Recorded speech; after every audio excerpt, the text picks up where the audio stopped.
This was an example that we did there, and once we applied it to Deathwing, we got a lot better result right off the bat. You can see that right here. It's starting to feel very realistic, starting to feel like it's in the right world and the right scale. The final sim for Deathwing was huge. That was our big concern. It was over 40 gigabytes per frame to finish off this fluid sim, which is about 2.5 times the size of the WoW install on your computer. Now that's per frame, so if you wanted to download the entire thing to your hard drive, it would take about a year on a cable modem. So lastly but not least, we have the breakdown again. Here comes the fire final shot. Let's wipe it back. Here's our lovely matte painting, putting it into the right world. There's our fire. Here's our water, which we also did in effects. Foam, textures, a little bit more color. A great set by our environmental modeling team. Embers, spray off the piers, small little bits coming off the shingles, and finally the entire shot.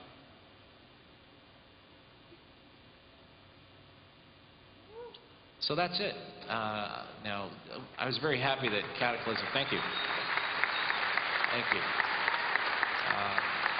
I was really happy that we got to do some amazing effects for Cataclysm, put them front and center, make them almost characters themselves. But as Mark mentioned, we were unable to really do the characters that we wanted to. And so now I'm going to hand it off to Taryn Greger, who's going to show you some amazing stuff from the in-game modeling team.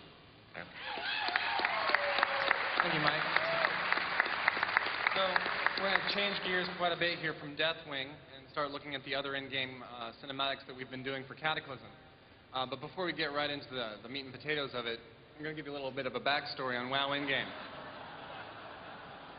WoW in-game was started by 19-year veteran Joey Ray Hall as a goal or an effort to bring more story to the game trailers he'd been producing for Blizzard for 19 years since he's been working here. This man actually modeled and animated most of the introduction to Warcraft 1. So, I'm sorry for Joey Ray. So he had been making these trailers for WoW ever since it was first announced, and he really felt like it needed more story. And so to achieve that end, he actually started bringing in some community machinimators to work with him on these stories as they were coming out. He started with the Naxxramas trailer and with the Black Temple trailer, and with each one of these, even though we were up against some pretty strict limitations, the ambition just kept getting larger and larger, all the way up till Fall of the Lich King, and then finally, you know, Bolvar taking the throne. We arrive now at Cataclysm.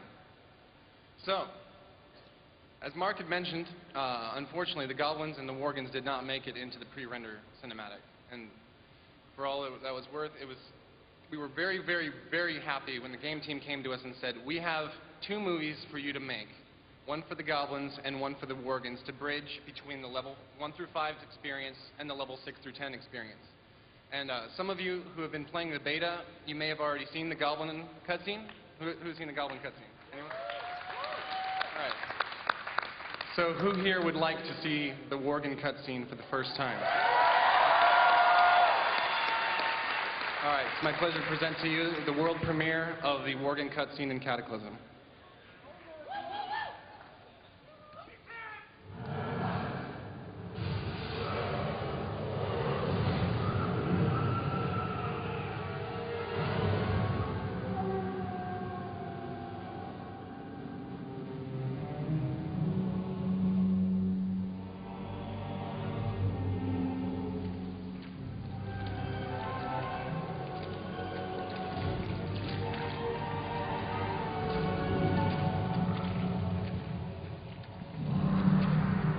Look at what you've become.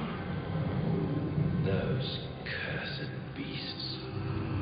They've left you nothing more than just another wretched mongrel.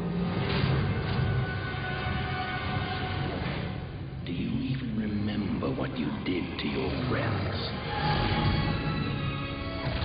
Your kind, haunting the wilds unchecked, until we found you.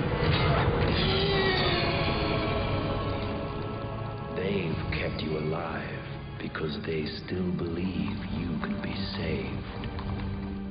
To which I must ask, is there even a shred of humanity left within you?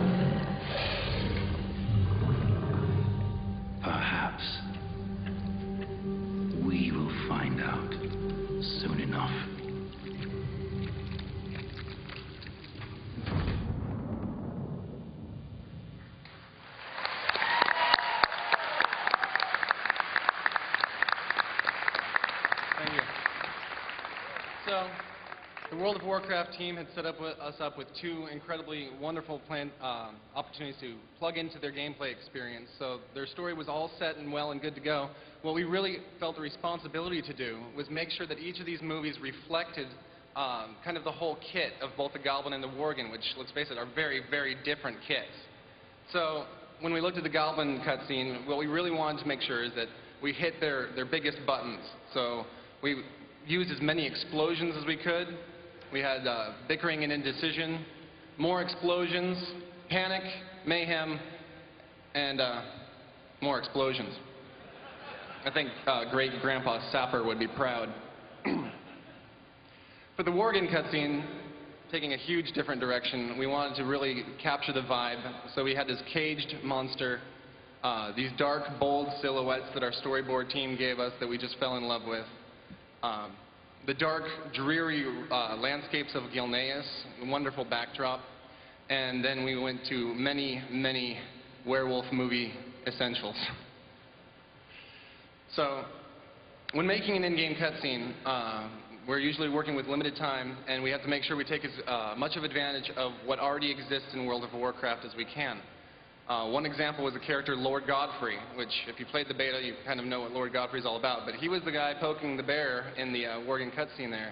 And we really wanted this guy to stand out, you know, and have a nice cinematic vibe to him. So when he's walking through these rainy scenes, we wanted him to have a heavier cloak, so we actually went right in and lifted Arthas's cloak right off of his back. He doesn't need it anymore anyway. For that silhouette that those storyboard artists gave us, we wanted those glasses, so Ozzy wasn't using those. And for the face, we took Tyrion's face and kind of worked up from there to make it some headway. Repurposing is all well and good until we find ourselves writing a moment into our story that go, wait, there isn't a Worgen cage in the game yet, is there? Yeah, we have to make one of those. So instead of modeling this cage up from scratch, it was an idea of one of my technical artists, Brandon, to go into the environment in the internal build at the time, and he actually went around this kind of cage pen area and started prying boards off of the surrounding fences, pulling nails out of the fences, pulling the ivory, and he hewed this thing together exactly as you would imagine a WoW character in that environment would have built this cage. And the result was something that definitely married to this environment like nothing else we'd ever seen. On the subject of in-game effects, we just saw a wonderful presentation by Mike and the rest guys here with all these crazy effects in the Cataclysm cinematic. And what we tried to do was, we kind of started off with some photorealistic effects, you know, kind of pushing the limits, but every time we took a look at the effects, we were like, does this really feel like WoW? Does this fit in the game? And so we took a second pass on all the effects, and we went back and we made sure that every fire, every smoke, every particle, water splash, water droplet is somehow an asset that's been pulled from somewhere else in the World of Warcraft. And the end result always makes these things look exactly like they live and breathe and belong in the game. One place we've been able to push the limits since joining with cinematics is in the realm of animation. Animation is really how these characters come to life. And when we start a project, we'll usually do some mock-ups using, you know, the /sit emotes. We'll shoot some live-action reference, and the animators will start taking passes with these characters and iterate and try to capture exactly the lively spirit. And you can see how much of a difference it makes here in the final version of the shot when we started with, you know, /sit. You know, so other places we want to infuse some nice attitude in these characters, and these are our cohorts over in DVD video production who showed us some attitude with these guns made of rolled up paper tubes, and they really brought it for this, and it allows the animators a great springboard to get to that attitude very quickly. But then there's actually some times where the animators and this live action just gets a little out of hand.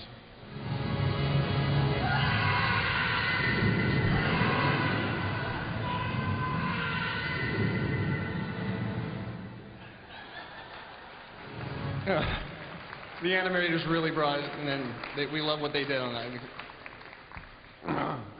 So, to wrap it up, one question we get a lot in in-game cinematics is, so what do you guys really do to the image besides just videotape the game and ship it? And the truth is, a lot.